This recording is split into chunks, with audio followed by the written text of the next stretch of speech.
on our legislative end with Charles Tassel, our COO. We will have Kevin Coughlin, president of the Lexington Companies. We'll also be talking about effects to small businesses, as a lot of people still have questions, and there's, I'm sure, still changes in the programs for the bailout money that everybody's looking for. And then also we're going to have one of our favorite guys in real estate, Larry Goines. He's going to be talking about, as a successful real estate investor that already has businesses going, properties and everything else, how we're going to be adapting to this COVID-19 pandemic, not just in the present tense, but also in the future tense as well. So with that, I'm going to turn over to our executive director, Rebecca McLean.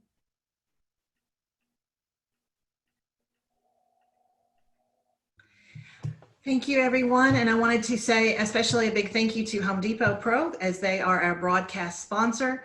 If you are a member of a local group, you probably already know that we have special programs for investors that begin with 20% off paint, include rebates, and we have other exclusive programs for you as an investor and a member of RIA. If you have questions about that program and would like more information, you can talk to someone in your local RIA, or you can call us or contact us here at National RIA. We'd be happy to explain the program to you. If you're with us for the very first time, I want to let you know that we are so thankful that you are here. The National Real Estate Investors Association has been around for over 35 years now, and our goal is to promote, protect, and educate in this industry. We've got over 120 local associations, over 40,000 members, and we'd love to represent you too. For those of you that are already members, thank you so much for your support, for staying connected. I know that you are certainly finding value in your local and the RIAs in general. With everything that's going on, you need to have as much information as possible to be able to navigate these waters for your business. So thank you so much for being a member. Thank you for being connected. Under the category of thank you, back to Home Depot Pro again, and our members and our groups. We have been so fortunate to be able to contribute during these times. We have members that have been able to, as they put it, they've been able to give back because people were paying their rent. And so with those rent dollars, they were able to contribute. Waffle House is running a program in Atlanta. They're a hometown Atlanta company, and they have been lowering the price of the meals so that people can purchase them and have them donated to ERs. Some of our local members in Atlanta have participated with that with Home Depot Pro, and our group in New York City has partnered with us and with Home Depot Pro to support one of the hardest hit hospitals there in Elmhurst. Through Emoji Burger, we have been able to donate several days worth of meals to that ER staff there. So thank you everyone that has participated. If you're not doing something like this in your local area, I encourage you, reach out, support those people that are heroes right now, and thank everyone again for doing that. So if you would like more information about joining a local group, if you're not a member of one already, you can go to the National RIA website and find this link here to find a local group. And as time goes on, you can click here for COVID-19 updates. Along with this ongoing Friday update, there are constant updates to our webpage so that you know what's going on, and you've got as many resources as possible, at least from the federal level, for you. There's SBA info, the president's info on how we're going to, at least federally, he's given directive on opening states again is there. Charles is going to talk about what that's kind of looking like at the local level, but all of that information will be posted for you on this page. So you leap from that link to this page. And we have ongoing articles and updates further down on that page as well. As we go through today, especially when Larry's talking, and also while Charles and Kevin are talking, please just remember that we are not legal and tax professionals. We're not giving you advice in any areas that require certification or special license. We are giving general guidance. If you have specific questions that are of that nature, please consult with your local attorney and your local CPA or whatever the local professional is that would help you in that area.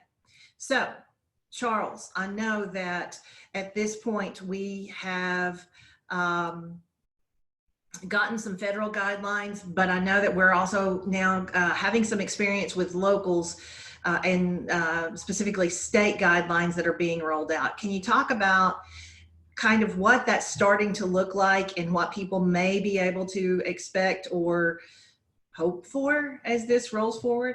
I say expect. How about chaos? That's the best thing I can give you at this moment, because in state after state, there's a few areas from Nebraska that didn't do much to South Dakota that are opening up pretty widely, to areas like Michigan, New York, New Jersey that are staying just locked down. It really depends across the board. Vice President Pence was out making rounds last week and part of this week. And one of the things he was talking about and reiterating is, even as the federal government is encouraging the states to open up as they are available, as they meet protocols, consider the states to open up on a county level basis, even as they need to. Florida has taken this to heart. Parts of Florida are open, parts of Florida are not open. And even in each state, what's open is very different. And some of that is miscommunicated. So I would urge you, first and foremost, no matter what happens, make sure you're tracking your local health department. We have health department information on our website. Go in, link to your local health department, find out what the latest information is. And what I would suggest to you is, don't react based on what you think you read initially. Give it 24 to 48 hours and then start putting your policy in place. And the reason I say that is, a number of, I've seen literally dozens across the state, across the country already, where counties and states have said, this is what our plan is. And the headlines come out the next day and they go, no, that's not what we meant. Sometimes they just backtrack and will change things. So this is going to be changing. And the reality is, folks, this isn't something that's going to happen for the next week or 2 months. This is going to be for the next 6 months to a year. And the reason I say that is, very much part of the federal program, the CDC, down through the local and state and local health departments, is a simple fact that if there's an area that has an outbreak and things start to spike, they will clamp down on that area. And that may mean stay-at-home orders. It may mean certain things are closing. So making sure that your staff, your independent contractors, have a letter from you that says they're an essential employee, that they need to be able to travel, they need to be able to do their work. Keep that letter as a simple policy. It doesn't need to be that complicated, but make sure you know what the essential policy language is in your state and utilize it. Maintenance and housing, folks, we're right there. At the federal level, it's classified as essential housing. So from there, it's going to depend on what your state utilizes, the language that they utilize, and also even your local county and the health department. So pay attention to what it says and don't react too quickly. I really urge just that calm perseverance. Hang in there, because this is unprecedented. We hear that all the time, but folks, there are people who, and I really appreciate it when I hear governors and others say, look, I don't know. Here's where I'm going with this, and we'll figure it out. And that's really, as leaders and entrepreneurs, that's what we need to be doing as well. We're going to figure this out, but let's not overreact. So steady, smooth, solid, just keep responding, keep getting your information out there, and keep doing good policy. Kind of going back to something we started off with, which is, look, keep it simple, remember being human, and that is going to be your best business interest, because it's going to pay off very well for you. Couple of things I want to mention. A lot of people I've been hearing from across the country receiving their PPP funds and even EIDL loan, EIDL loans. Man, I can't even get the funds out there. Loans, but they're actually grants that are coming out. So people are receiving those. If you aren't receiving those, make sure you're following up with the bank. Don't just sit back and wait. Pound the phones, email them, follow up. Make sure you're following up, because funds are coming through and those funds will not last long. CARES 2 is in process, and that will continue to work through. We have voter voice up on our website. I encourage you to go to the Action Center on that. Send it in. It's already pre-written. It will ask for an email address and it will ask for your physical address. And the reason it's putting the two of those together is it's going to tie your email to that physical address, because then with that physical address, it knows which representative to actually send its email to. So it will go to the congressional representative and then the 2 senators for your state. I encourage you to get those in, because one of the things that we're putting in there, thank you, Lori, for posting that little link up there. Appreciate it. This is about things like rental assistance. We've talked about this, making sure that beyond just increased unemployment, beyond just stimulus funds that are coming out there. And I don't know if you guys saw this. I've had reports that at multiple different stores, the night that stimulus checks came out and were hit the banks, I should say, people were at stores buying up televisions, electronics. There was people made a run on like, yes, this is free money. I'm going to get my new big television. And it was like, okay, you do know rent's due, right? so that's one of the messages we're talking about, which, let's face it, today's the 1st. So rent's due. I know there are a lot of reporters, there are news reporters, television reporters that are working on the rent's due stories. And I would really encourage you to make sure on a couple of things. One, if you've got a good story from a workout that you've been able to accomplish, share it with your local RIA leadership. They need that information. They need that data. We need that data, because they're sharing them with us, and they're also able to share that with local reporters. The other one is, don't overreact to this. There's a rent strike, because I can tell you, the news media loves to play the fringes and get people worked up. Wall Street Journal had an interesting article, a little video actually today on that kind of thing. And I just want to tell you, it's one of those things that as a property owner, you go rent strike and, it's like, okay, let's calm down. The reality is most of our people are paying. Those who are not, we're working with. And the worst thing that can happen is somebody doesn't communicate. And that's a good, steady answer. Whenever somebody asks about, what do you think about the rent strike? Look, folks, bills are due. We need to make sure we're paying. And honestly, most people are paying. They're good people. We're all paying. I have to pay my bills. They have to pay theirs. Otherwise, this whole system breaks down. And just a steady, solid response is all it really takes. So I encourage you, again, go to Voter Voice, follow up on that. As you have information, good workouts, good solutions, share those with your RIA leadership, but also continue to communicate with residents. And that goes for whether you've got a buyer, a sale. I can tell you, I'll just share personally. I don't think I've even shared this with you, Rebecca. I've got a sale that's going on, and literally the buyer is in New York. He has an uncle who just passed away with COVID-19 related issues. And he has a brother-in-law that's actually in the hospital right now with COVID-19 related issues. And he's like, I'm like, look, clear your head, get clear straight. We'll follow up afterwards. He's like, I really appreciate it. We'll get this done. I know, go deal with your family. Take care of that first. That's the first priority. Do you think I'm not going to hear from him again? It's going to happen. Make sure you're taking care of the people first. And when you do that, everything else will fall in line. So there's not a lot of federal changes at this point, other than, again, do the voter voice piece and follow up on that. And please, please, please pay attention to your very local health departments and follow what they say, because they're going to be giving changing rules and regulations over the next 2 months, especially, but those changes are going to come for the next 6 to 10 months. With that, Rebecca, that's the majority of it. And I'll take questions afterwards if you want, or however. I have one quick question.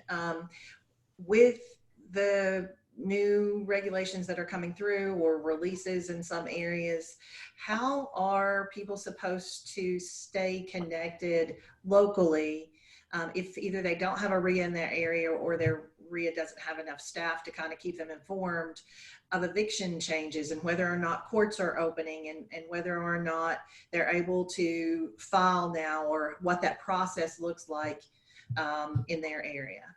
So I cringe a little bit when they say, hey, we're all in this together, because we're all in this in the same storm, but we're all in different boats. Okay. I know of a couple with two small kids trying to work out of a 700 square foot apartment, and they've got toddlers and they're supposed to be working from home. That doesn't work nearly as well as where I can have my college age student and another student sitting at a table, and my wife's in one room. We're all dealing with this differently. And I say that to give an example of, we all have different issues that we're dealing with and struggling through. And I may not be able to carry all the pieces of the RIA, but each of us together can. And if we can share some of those different resources, I've worked in an area where I have, almost 180 municipalities. Even if I wanted to attend every municipality meeting, I couldn't do it except maybe once or twice in a year to get to all those meetings. But members in those different communities, keeping their eyes open, ears open, hearing what's going on, can share that information in, and together we are actually stronger. So we can say together, we're in this together, but I would suggest to you this: together we're stronger. And that's part of what makes associations so great in the first place. So finding that network, just like you do when you're buying or selling, you've got to network together. And that's really what we've got to do here, is network with your membership, network with friends, build that network to keep your communications going. And let's face it, communicating nowadays is a whole lot easier than it used to be.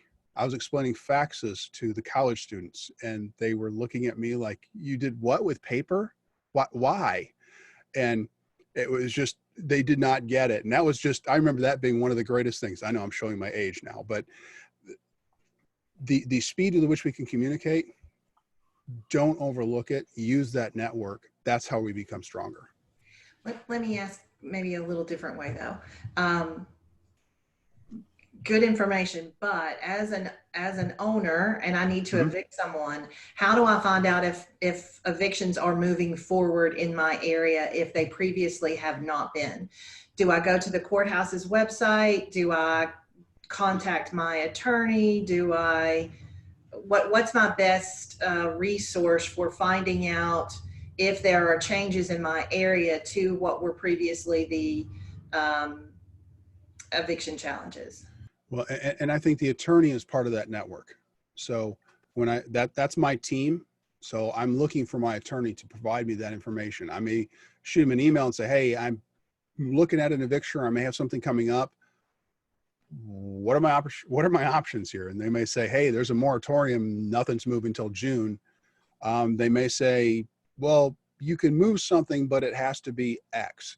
And look, let's face it, folks, clerk of courts have good information on their websites. Many of the courts will have some information up, but the attorney, if you're working with an attorney, they should have the information as well. Those are some of the pieces available, but you're going to want to touch base with your local clerk, your local recorder, even if you're buying and selling. I know that there was a question even about 2 weeks ago whether or not loans could actually move forward because, and I'm going to get the number wrong, the T something or other that goes in to check that the loan has to be checked, or I should say, when they're checking your taxes, because you give them your taxes, and then they say, that's nice, fill out this form so we can get it straight from the IRS. Well, that was actually shut down. And basically the loan originators came back and said, doesn't matter. We're still good. Thank you. 4506T. Appreciate that. Those are one of the things that, there's ways to figure out things around this and to get moving forward, but find out who your expert is and reach out to them. Perfect. Thank you. Any other updates they need to be aware of? And just, by the way, just to information, I live in a little town in Kentucky and they are not updating their website. So definitely for me, calling my attorney is about going to be the only resource I've got there. Well, but in a lot of those cases, it's, calling the attorney who's friends with a judge because it's a small town. I've been texting with a couple of judges, getting a pulse of where they're at on a couple different counties and such. We just had a local mayor talk about, hey, rent's due, make sure you pay your rent, please, because they understand that if the rents fail, then the rental properties can fail. And then that starts pushing a catastrophic issue of, oh my word, and then their taxes dry up. So they want us to succeed. Believe it or not, they're actually starting to realize that they want us to succeed. So was I missing the point on that, Rebecca, the question, or? Got it. Perfect. Okay. Okay. Kevin, any updates that you feel like are overly pertinent? We will keep you informed as any of the changes come through on the CARES, the new version of the CARES Act and what that's going to mean for you. That'll all be posted on the website. And we will be back here, same time, same place next week. Hopefully some of that information will be updated by then as well. But check your email, check our website in the meantime. If that gets passed, that information will be there. There was a quick question here though that says, I was told by my bank, EIDL is run by SBC and apply there. The SBC site says it's applications are not being taken. Any thoughts about what if tenants don't pay May rent and does not communicate hardship with landlords? Okay, so let me divide that. That's two questions. So one is on the EIDL loans. It seems that either are they going to the right side if it says applications are no longer open? For the EIDL loan, Kevin, I don't know if you've seen anything on that. My understanding is the initial funds were gone. Right. The initial funds for that are gone, so it's still closed on their website. So Okay. I guess my suggestion would be, heading over to your SBA lender, right, and talking to them about PPP or one of the other 7A loan programs that might fit your needs. Okay. And we had talked several weeks ago and then again about the 7A loans that are not necessarily getting as much publicity, but that have been around for a while that may actually fit the needs of investors better than the two that are the most popularly talked about. So we have a list of, I think, some of those 7A loans on our site, but definitely your local, and we talked about this several times about a local SBA lender maybe being more responsive to your needs and having more resources than some of the larger institutions at this point. So even credit unions, regional banks are available as SBA lenders in some cases. So maybe checking with them. Right. And small banks and credit unions got a carve out of this second round of funding of $60 billion. So they have it. And they're also more responsive, as we're finding. I mean, I think it might have been on a call last week where somebody said they had gone into Chase and they said, we're just not going to be able to take your application. You're not one of our customers. You're very deep in line. So the suggestion was get yourself over to a community bank. Yes, and that definitely still applies. Okay, next question is, any thoughts about tenants that don't pay the May rent, they don't communicate that they've had COVID hardships? What about charging late fees to those individuals? I know we talked about earlier maybe delaying the charging of late fees, but we're in May, they've not communicated, they've not paid. What's the feeling there? Well, if they're not communicating, that's typically, we know that's somebody who's not going to respond. And one of the things you want to make sure you want to do, document your communication more than you normally would. So if it's a letter you sent out in advance, the notifications when you knocked on the door, whether you sent an email, you posted, document all of that when you're getting ready to, file for eviction. And remember, folks, sometimes in order to support or help somebody, you have to give them some sort of notice so that they can go get some sort of help. But again, that's if they ask for it. So you're going to have to start that process and move forward. And depending on the court, depending on the city and the state, some courts will accept the notices, some states will not accept filings. It really depends on your local jurisdiction, and follow up with your attorney to find out what the next steps are. But if they're not communicating and they're not providing you with COVID evidence, we know what that's like, folks. It's a classic eviction at that point. I hate to do it, but it is what it is. And then next question is, can they accrue late charges even though they're in their area, they're unable to evict? So, you know, they didn't pay April, they're not paying May. My court says we're not opening till June. Can I accrue April and May late charges while I wait for the eviction to be able to be done in June? So I'm actually going to defer on this one. And the reason being is because that would be giving legal advice. Follow up with the local attorney on what the local regulations are, because each jurisdiction's got different rules right now. And different opening dates. We're seeing some opening dates still delayed well into summer.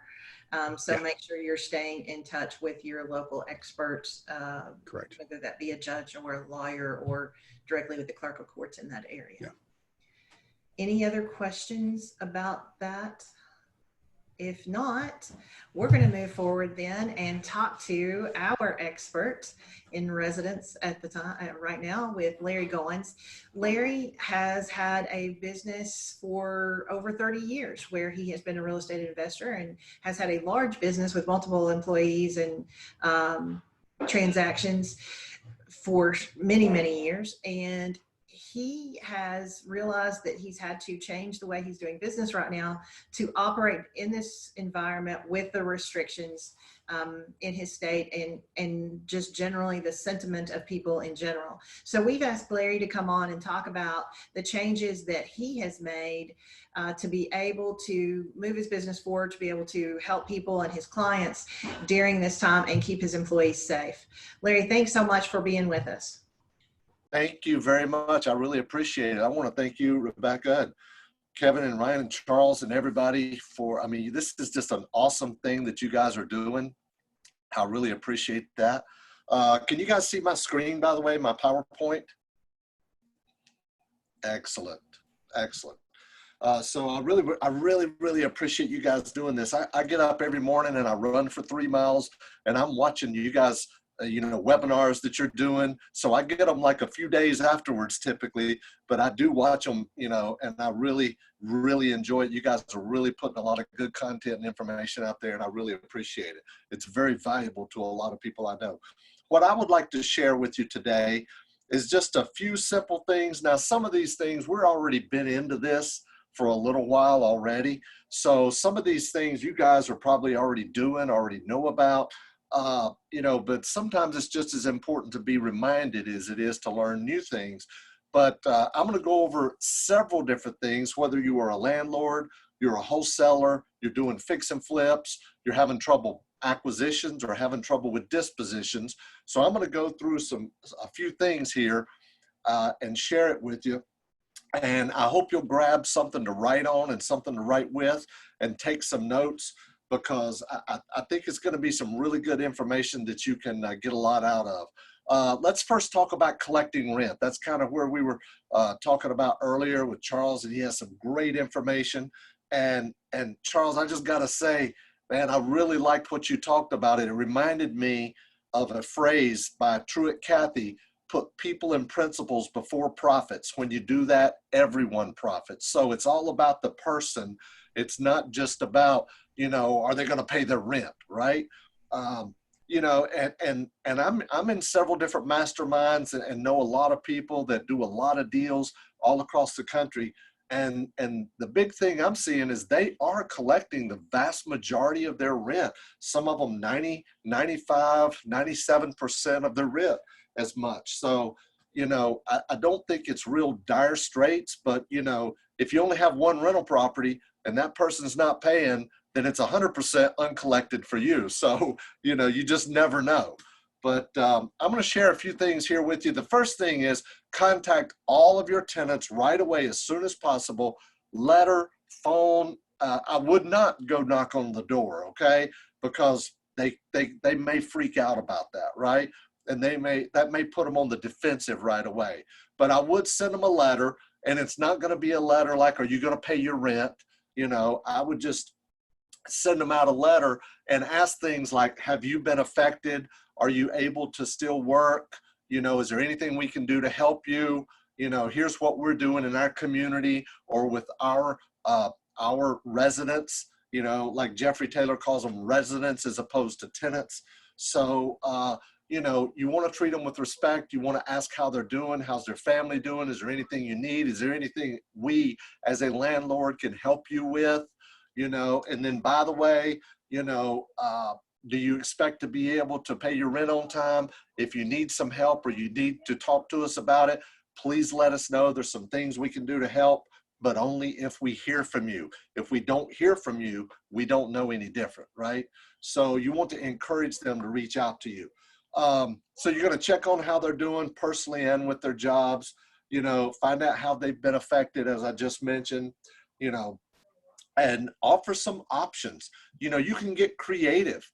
Some people, that are getting their, what a lot of people are calling the stimulus checks. Some people that are getting that are able to pay maybe 1 or 2 months ahead just to be in a position to be able to not have to worry about their rent for the next, month or two or whatever. So maybe offer an incentive, if they've got a check coming to them and they're not affected that much by, the coronavirus, then you may want to offer them an incentive to pay 1 or 2 months ahead, maybe a 5 or a 10% discount, by paying 1 or 2 months ahead. So, just get creative with them, offer maybe payment plans, the 1st and the 15th or whatever. You want to also learn as much as you can. And I know you guys have done a lot about this, about the CARES Act and the different unemployment benefits. So not only are you aware of it, but so you can offer to help them through the process, because there's a lot of different programs out there where they can get unemployment and an additional $600 a week. And with the right program, they could get that for up to 39 weeks. So you want to offer them help if they need it. I mean, provide links, provide phone numbers, give them an overview of information, and help them, which is going to help you in return. So I would suggest helping them by providing links and phone numbers and things like that as well, right? Another thing that you might want to do is maybe you have a tenant that needs to move or wants to move. Allow them to cancel their lease without a penalty if they just need to leave, want to leave, whatever it is. Don't give them a hard time about it right now during this time, if that makes sense. As I mentioned, I'll offer a rent discount if they pay on time. Maybe offer a free month if they pay several months in advance, either a discount or a free month, for paying 2, 3, 4 months, whatever, in advance. And the last thing about collecting rents I want to mention is I know a lot of people are doing Airbnb, and Airbnb has really, really suffered. All of the accommodations type places, hotel industry, travel, all that, that's been probably the hardest hit industry out there. I know some guys that have a lot of Airbnbs, and one of the things that they've done to really help them is they've dropped their Airbnb rates in half. And by dropping them in half, they've started to see their bookings go up, and they're getting busy again, and their properties are filling up. So, people are going stir crazy. They want to get out of the house. Maybe they're not going to be going to restaurants and things like that, but they might go to your Airbnb if they can get a good enough deal, especially since they have the stimulus money coming in, right? So if you have Airbnbs, I would suggest that you start dropping the rates and offer specials and discounts and things like that. So that's about collecting rent. Let's talk a little bit about marketing for motivated sellers. My business, I do wholesaling and I do seller finance type deals. And marketing is a big thing right now. There was a time when you could get the majority of your deals online, whether it be HUD or MLS, bank foreclosures, and it's coming again, right? It's coming again. But remember, trees don't grow to the sky. What goes up goes down, right? So it's coming again. But right now, you've got a market for motivated sellers. So one of the things you want to do is beef up your marketing, because a lot of people have actually stopped marketing, okay? we changed up a postcard. We created a Corona postcard, and I'll show it to you here in just a minute. But we created a postcard specifically for people who did not want to have to meet you in person. Now, we buy all of our properties over the phone, okay? Our phone rings or goes to the answering service, and we call them back, and we do a set and a close, and we buy them all over the phone. And our goal is to get one offer accepted a day, 20 a month, and half of them are going to close. That's 10 deals a month closed. So that's kind of our goal. But what I've noticed is other people are opting out of marketing. They're putting their marketing on hold. And also, if you live in a big MSA where you have some of the iBuyers, like Open Door and some of those, if you have some of those kind of buyers, they're out of the market now. And who knows, they might be out of the market for good for a while, for a while or for good, who knows, right? So one of the things we've done is beefed up our marketing. You want to use more targeted lists as well. For example, a lot of people might market to owner-occupied sellers. Well, how many owner-occupied sellers do you think are going to want to have people come in through their house and meet with them and sit down right now while the coronavirus is going on? Not a whole lot. So, if you start marketing to vacants and maybe probate properties, they're vacant now, potentially, and even landlord properties. Now, yeah, the tenant has to let you in. And of all the deals that we have right now, we have, I think, 28 deals in our pipeline right now that are under contract through the stage of closing. And of those, I think we have 2 right now. One is a rental property that the tenant does not want to let anybody in. And the other one is an owner-occupied property that was inherited, but they're living in it and they don't want to let anybody in either for at least probably the next 30 days. So it's kind of on hold. One of the things we've done, by the way, while I'm thinking about this, one of the things we've done with our contract typically has a 60-day closing. It says we will close sometime within 60 days. Our contract doesn't even have a closing date. It says within 60 days. I have recently changed that to 90 days. Plus, there's an automatic 30-day extension. So I can literally get 4 months if I need it to deal with things like title issues, or can't get into a house for some reason or other. We can't get a relative or an heir or somebody to sign or whatever it is. So we can't do any of that. So that's one of the things that we've done with our contract, change it from 60 days to 90 days, and we have an automatic 30-day extension if we need it, right? Another thing we're doing, we typically mail 25,000 pieces a month, and that's about 6,250 a week. So I've beefed that up, and now I mail, instead of mailing 6,250 every week for 4 weeks, I added half again as many to my list. Now I have 37,500 postcards that I'm mailing over 6 weeks. So I'm only hitting the same people every 6 weeks, but I'm mailing half again as many, so I get more leads into my system and into my database, right? So another thing you want to do is let people know that you practice social distancing protocol, promote that you can buy over the phone, promote that you do not have to meet in person. And, you want to put all of this in all of your marketing and in your scripts when you're talking to people over the phone. And, like I mentioned earlier, stop marketing to owner-occupied sellers, that have to move, because I don't think you're going to find a lot of people that want to move in the next 30 days, right? I've got several people that said, yeah, Larry, I like your offer. It sounds good, but let's just hold off, and see what happens in the next 30, 60 days and call me back after everything's, cranked back up and everything's reopened, right? So stop marketing to owner-occupied properties unless you're looking for something in the funnel 90 days down the road, right? And also, use other methods to market as well. SMS or text broadcasting, RVM, ringless voicemail, and cold calling to save money. If you still want to generate leads, but you don't want to spend the money on direct mail, cold calling is absolutely the least expensive way to generate leads because SMS costs money, RVM costs money, direct mail costs more money. So just cold call, and there's a lot of services out there you can use to do that. This is a postcard that I created a few weeks ago, about actually 4 weeks ago, I created this postcard.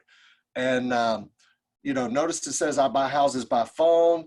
Do you need to sell your house, but do not want to have to meet with somebody in person? And it just goes through and says, we've helped nearly 1,000 homeowners in 12 different states in the last 34 years, call or text, and look there in the red box. With the economic impact the coronavirus will have on the real estate market, now is the best time to sell your property before the value goes down any further.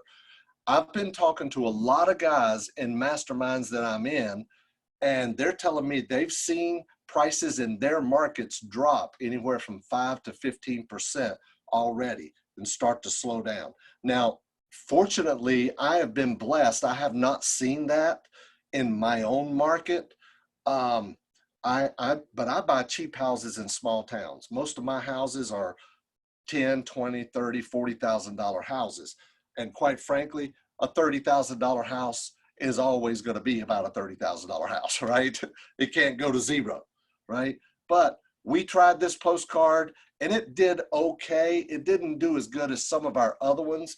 And I've even heard some people talk about, people who use coronavirus in your marketing, sometimes it backfires and you don't get as good a response. So take it for what it's worth. We got some response. We didn't get as good a response as on, say, some of the other postcards, but we are getting some response with it. So let's talk now about negotiating with sellers, okay? By the way, is this good stuff? I hope you guys are getting a lot out of this. Okay, negotiating with sellers. You want to talk about the marketing conditions, okay? The market conditions. Everybody knows what's going on, but when you're talking to a seller and you're trying to buy a property, you need to let them know, hey, it could be if you don't sell now, nobody knows what's going to happen with the market. It could go back up, but it could go down and stay down. Trees don't grow to the sky, and what comes up comes down. So, now, in my opinion, is a really good time to sell, and I can get you your money pretty quick, and we can close pretty quick. By the way, how soon did you want to get your money, right? Let the seller know they have fewer options now, which is absolutely true, because a lot of people are getting out of the market now. A lot of people have stopped marketing and stopped advertising, and all the iBuyers have stopped marketing and advertising, and they're not buying anymore. It's turned from a seller's market to a buyer's market almost overnight, right? And I know real estate is local and there are some markets that are still doing well. I get that, right? But for the most part, things are slowing down, whether it be to do with people being at home or things are shut down, closed, counties closed down, attorneys and title companies not being able to close, things being delayed, everything has turned around. We've seen value, I mentioned this a minute ago, we've seen values drop anywhere from 5 to 15% in some areas. We can potentially buy without meeting in person. And, I do need to see the property at some point, but we lock it up and get it under contract before we ever look at the property.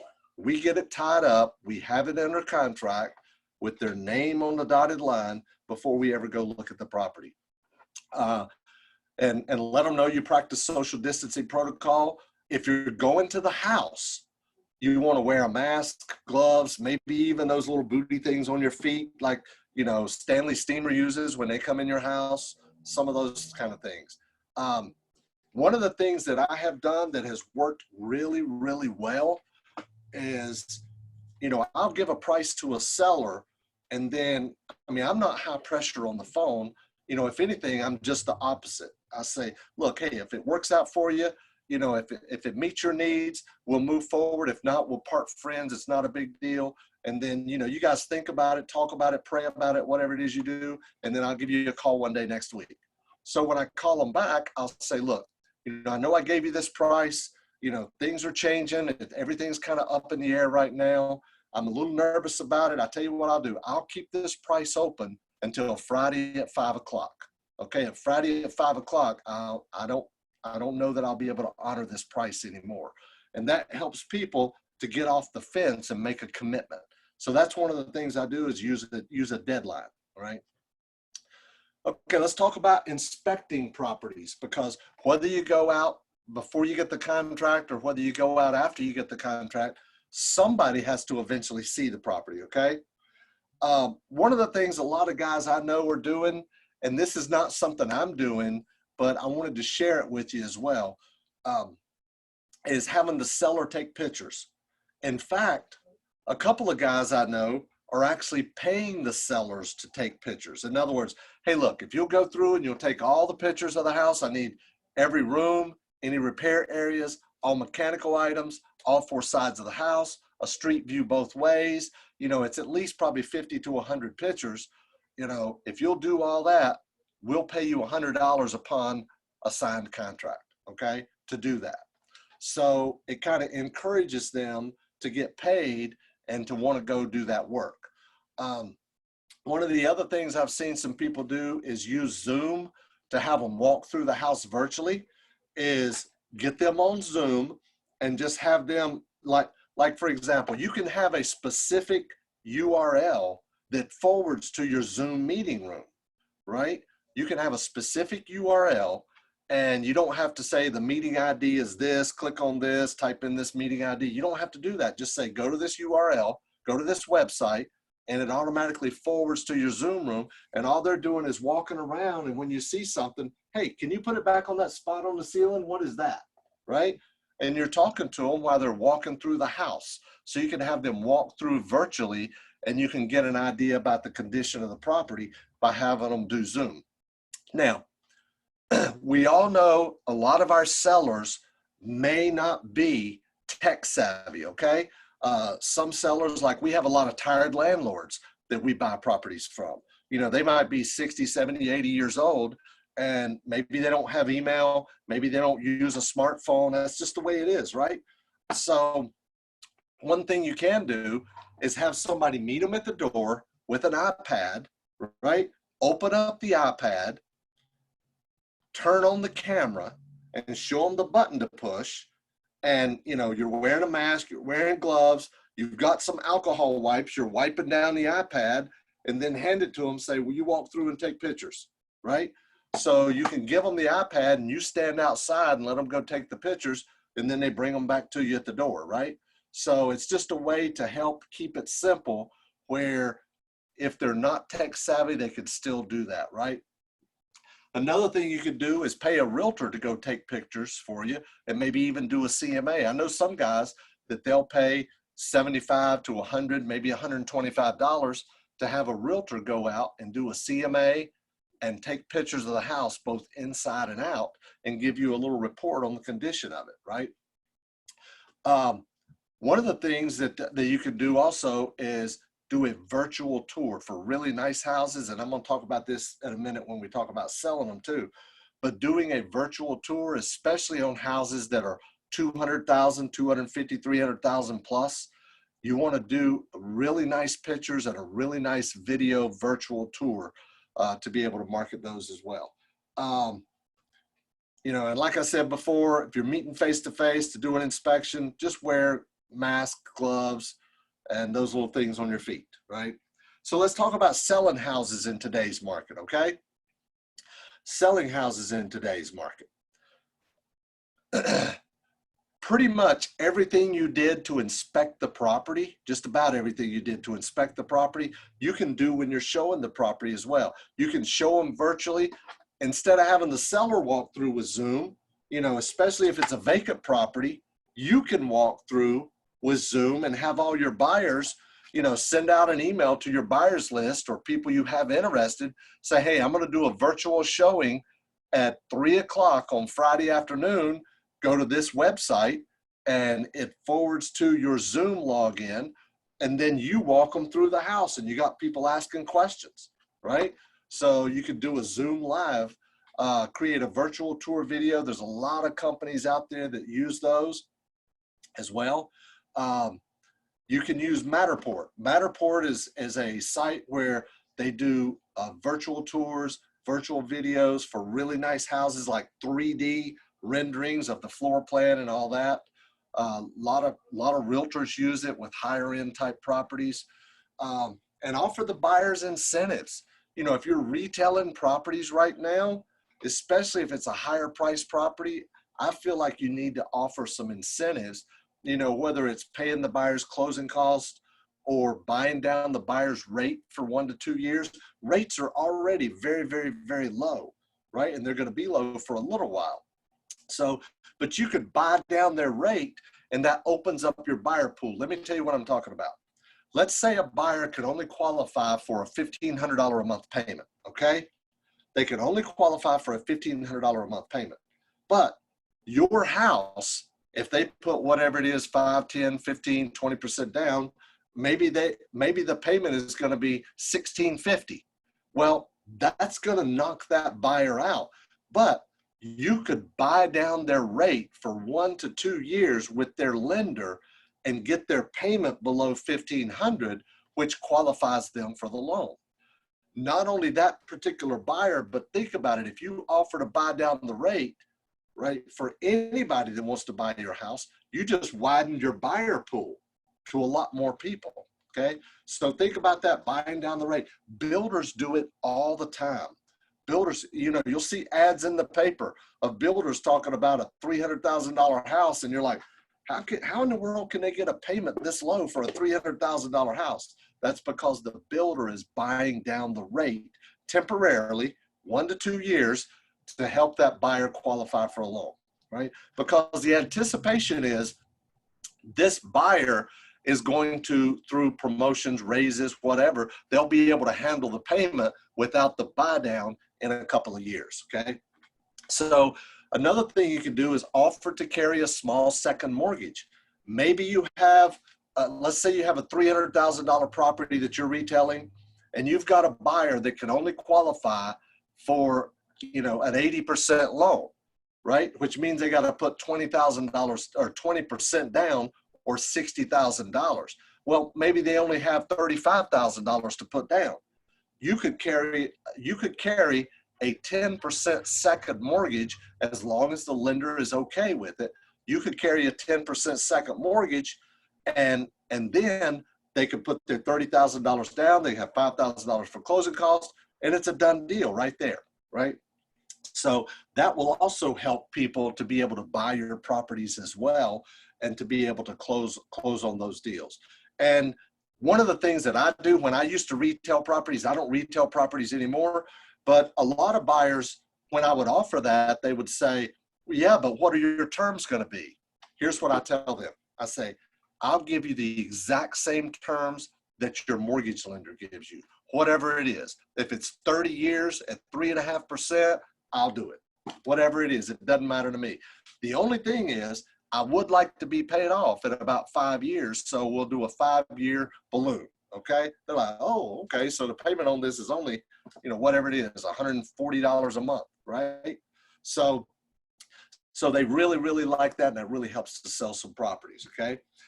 You could also offer, if you're retailing properties and you're listing them with a realtor, offer to pay the buyer's agent a bonus, right? It could be 1%, it could be $500, it could be $1,500, $2,500, $3,000, whatever.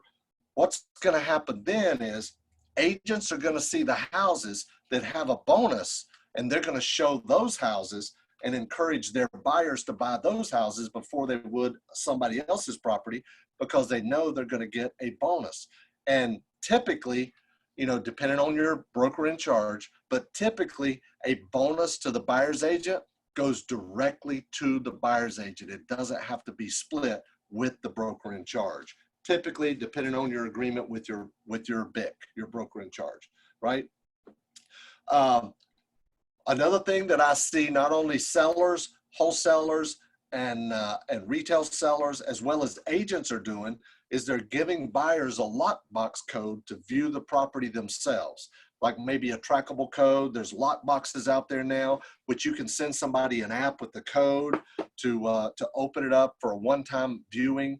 and use some of those lockbox if you're selling them yourself, nicer houses, and realtors are using them too. So realtors are showing a lot more properties without even having to be there, and they're trackable. You want to check online and check in person at the viewings and follow up with these different potential buyers and see what they thought about the property. So if the price is too high, or the financing is not right, or the neighborhood is not right, or whatever, which is the only thing you can't change about a property is the neighborhood, right?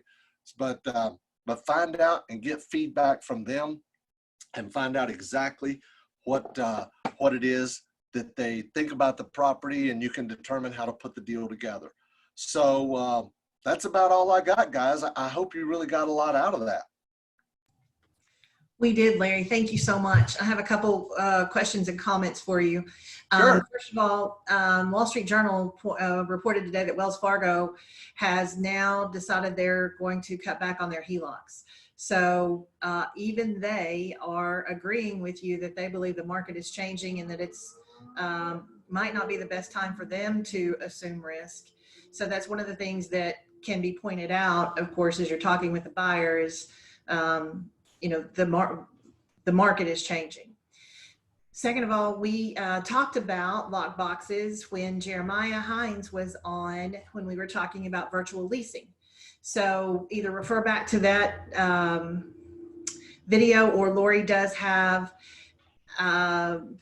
if Lori, we could send out with this the tech overview that we did with that showed kind of the Lockly system and what Jeremiah said with Rently. It could be used in the same way that that these other lock boxes are for the virtual viewings.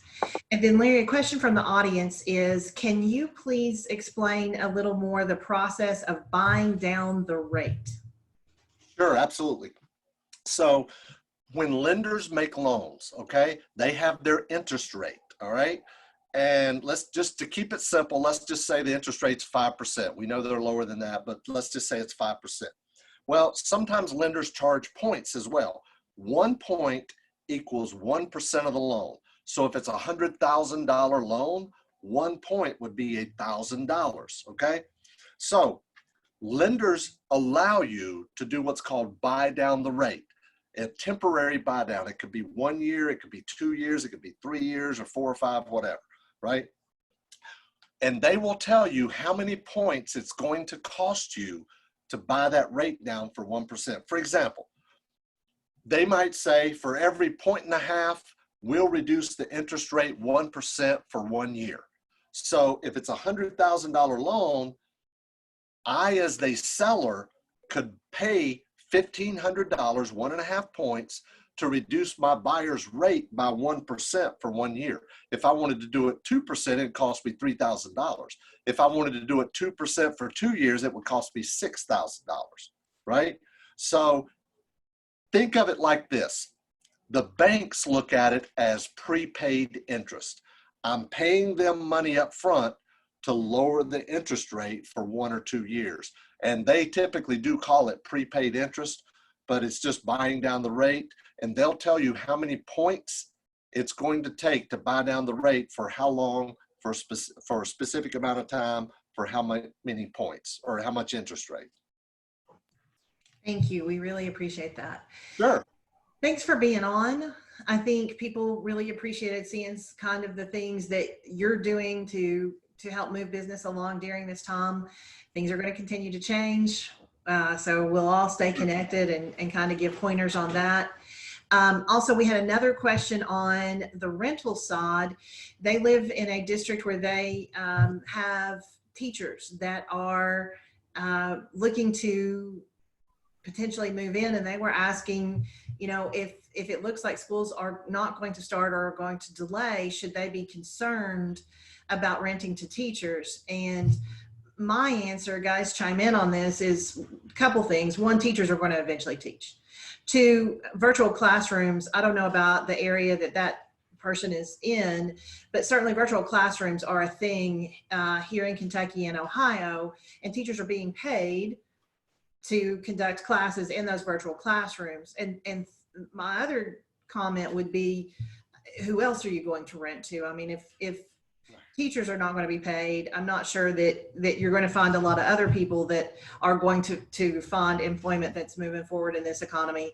Certainly restaurant workers and things of that sort are going to be more delayed than I think, potentially teachers are, especially since they have such a strong union. So not paying teachers is probably not an option, considering they have one of the largest and most aggressive unions in the nation. So Absolutely. I agree with that, Rebecca. But the first thought that came to my mind when you mentioned that is you have to be very, very careful about discrimination, because, if there's a certain employment class or whatever that you won't rent to, that could potentially open up yourself to a lawsuit. So you have to be very careful. employment, not so much, but if other fair housing issues could be claimed, then yeah, you do have a problem there. So with fair housing, certainly making sure that you have the 7 federal plus any others that you have in the state or locally that are added on top of that, making sure that you cover those issues. You have to apply that across the board and making sure that you're very careful in doing so. Couple people have shouted out Larry saying, thank you so much for doing this. We really appreciate it. Any parting words from the group? Charles, Kevin, Larry, Ryan, parting words. No, that's pretty much it. I just want to thank all of our presenters today. Thank you, Larry, for going into that description for us and explaining what you guys are doing to survive up there in Charlotte, North Carolina. Oh, and Ryan, I want to jump in just one really quickly before you close us out and let people know what we're doing next week. To follow up on what Larry did this week, Tony Youngs is going to come on. Most of you have heard him probably talking about the hidden market, but a lot of what he had talked about previously was door knocking. And since that's not a thing right now in most places, nor is it going to be for a while, he is going to talk to us about something that actually Ryan has brought to us because their group has used for a while. The company is called IDI, and they have some amazing technology products that can help us find properties and follow up and get numbers for those cold calls that Larry was talking about making. Some of our biggest challenges have been, getting that kind of contact information. And so next week's webinar is going to be how to get that so that you can follow through in the ways that Larry had talked about. So I'm sorry, Ryan, back to you. No, it's really important. IDI is an incredible company. We've been doing things with them for a couple of years now, and they are on the forefront of data, which is going to be very, very important in this marketplace. So thanks again to all of our presenters.